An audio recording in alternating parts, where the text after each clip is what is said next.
In comparison to their fascinating inner world, there's a lot about the outer world that seems dull and boring to the INFJ personality type. In fact, most people with this rare type much prefer to wallow within their own minds as opposed to interacting externally for this very reason. Yet, what about specific aspects of the outer world bore the INFJ beyond measure? Welcome or welcome back, psychos. Before we get into it, we'd love it if you liked and subscribed to our channel, as well as to click the post notification bell so you never miss a video. Alright, let's get right into it. Starting with number 1, the beaten path.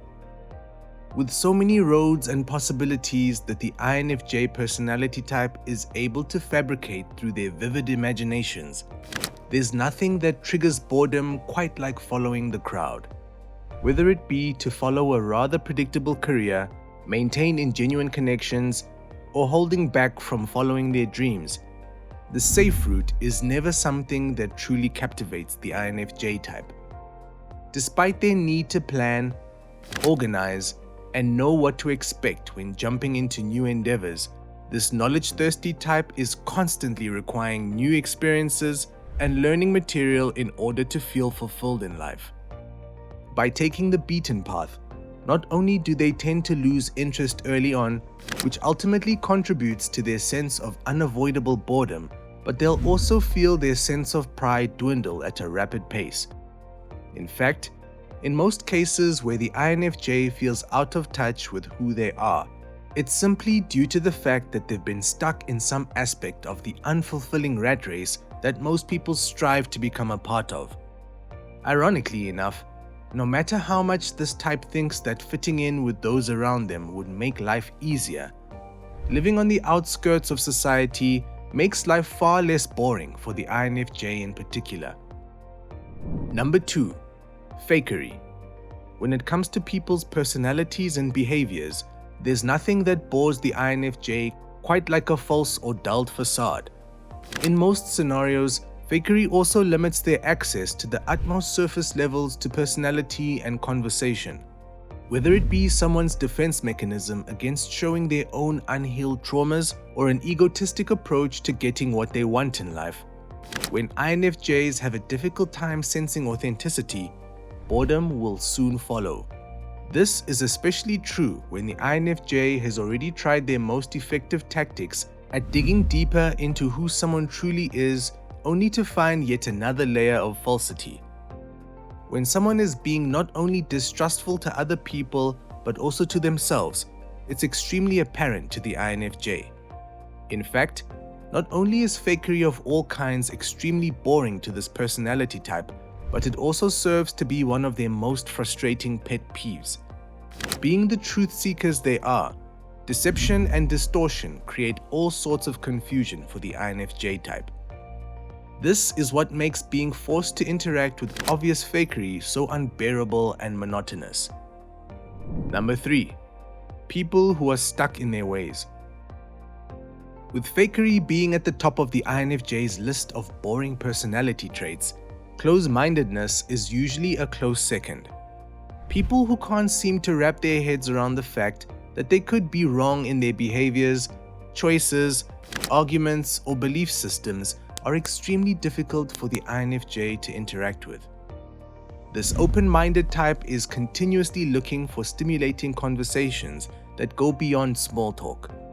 So, when trying to connect with someone that is in avoidance to discuss anything that they don't agree with, INFJs will quickly become bored and uninterested.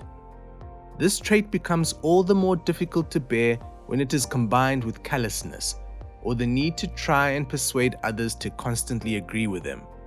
Once the INFJ senses this personality trait within someone, which usually doesn't take much more than a few minutes, they automatically shut off and stop trying to maintain any form of flow within the conversation. In fact, most times, they will resort to retracting back into their imaginative world while giving the utmost short-form responses. Number 4. Yes people.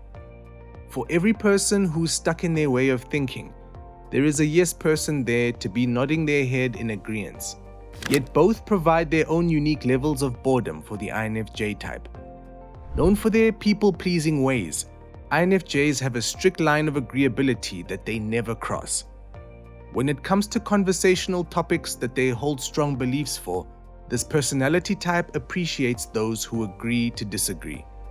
The ideal conversational candidate is one who comes with their own set of understandings and perceptions with the willingness to express them in an open-minded manner. With close-minded people being at one end of the boredom scale, the other end consists of those who come bearing no courage to disagree with others. With the keen ability to stroke egos and tell people what they want to hear, the yes man or yes woman is one of the most boring people the INFJ could ever converse with.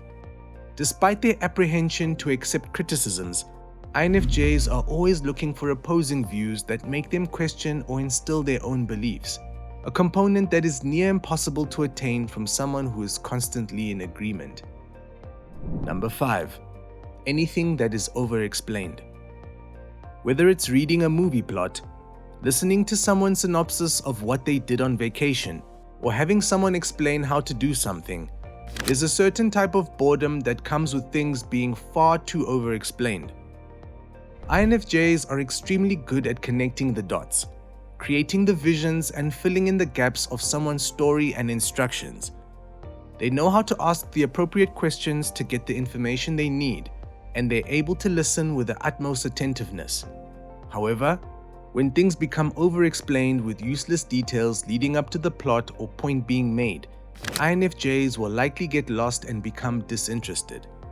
Not only will their notorious attentive listening skills begin to lessen, but they will also be met with a sense of urgency and frustration due to their curiosity for the meat and potatoes of the story. Most times they're genuinely curious as to what all the unnecessary details are leading up to, which will result in them temporarily checking out until they reach the point of the explanation becoming a little more substantial. Number 6. Life as a whole, when lacking a long-term vision. INFJs are futuristic planners. Normally, this mostly optimistic type has 3 or 4 possible future paths that they're continuously weighing the pros and cons of. This constant contemplation of possibilities is what fuels the INFJ's excitement and vigor for life itself. However, without long-term goals, life can feel like a very dull, empty, and pointless experience. Whether it be due to age, mental illness, or a phase of life where they can't seem to quite think of a route that resonates with them, the INFJ who lacks long-term visions can become easily bored and hopeless of their everyday mundanity, ultimately leading to procrastination and depression. Lacking future projections can easily break the INFJ's stamina. In reality, life itself is already a little boring to this introverted, intuitive personality type, despite their usual ability to think up some of the most interesting potential life experiences. However, even when they find themselves living the visions they once created for themselves, it's the future planning that really keeps them on their toes and their boredom at bay. And lastly, number 7. Confinement of creativity. Speaking of the INFJ's need to be able to envision future life paths, creativity serves to be one of this personality type's most essential subconscious outlets. Through relationships, friendships, parenting, career, and hobbies, INFJs will quickly become unambitious and lazy if they feel unable to apply their creative spark. Whether they're stuck in a tedious job position where their skills become blurred through robotic and repetitive tasks, or they're romantically involved in a connection that doesn't allow new adventures and experimenting with different means of intimacy, the INFJ will undoubtedly become overwhelmed with boredom quite early on. And while they can take it upon themselves to have external means of creativity, such as within their artistic abilities and ways of thinking, it's not enough to satisfy their needs. Any environment or person that they're required to spend their time in or with that restricts their natural need to contribute creativity and innovation will ultimately lose them and one of their best abilities. Well, psychos, that's it for today. So, let us know in the comments below of something that you find incredibly boring as an INFJ personality type. Also, make sure to leave us a like share with your friends, and also subscribe to our channel so that you never miss a video.